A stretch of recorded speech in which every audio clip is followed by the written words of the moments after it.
Gabay, Kelsey Patoka, and Dakota Polzin are doing the stock market crash of 1929 and how it was started. People from 1929 and families from 1929 have had no changes from then until now. People were always looking to make a quick buck. Businesses were at an all-time high, so families were starting to open family businesses, such as eBay. This is where people would make extra money and they would never have to make ends meet. Until Stock market beginning. In 1920, the businesses and stocks were at an all-time high. People during this time bought bread machines, as seen above, but then things started to go downhill. the stock market crash, also known as Black Tuesday, was when the stocks went all the way down and people were trying to sell their stocks as fast as possible. People knew that something was going to happen, and they went to the banks to get their money. But banks also knew something was going to happen, so they closed down and moved away.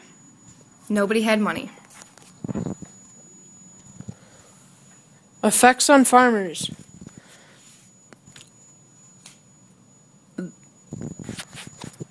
Just press the record button.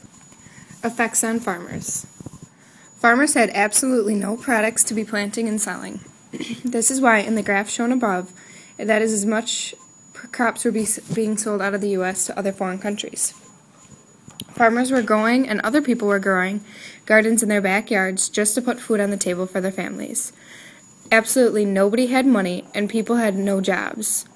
That is why, in the picture below, it is showing that there is absolutely no crops for people to be buying seeds and planting to be shipping out of country. Family lives and food. People were protesting just to get jobs. Kids as young as 10 years old were working in places called sweatshops, or places that paid about 5 cents an hour. Nobody went to school because nobody had money, and everybody would stand in lines, also known as bread lines, to wait for food just to be able to feed their family. Daily living. Absolutely nobody went to school. Some people had to stay at home and watch their brothers and sisters all day long just so their parents could bring home $5 a day. People lived in places called Hoovervilles. They were called Hoovervilles because President Hoover was president at the time. People would go to dump sites and look for cloth, wood, boards, anything that they could find just to make shelter for their family to sleep through the night.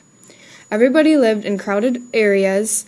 It was not very cleanly, and nobody had enough money to feed each other, so everybody went to stand in bread lines.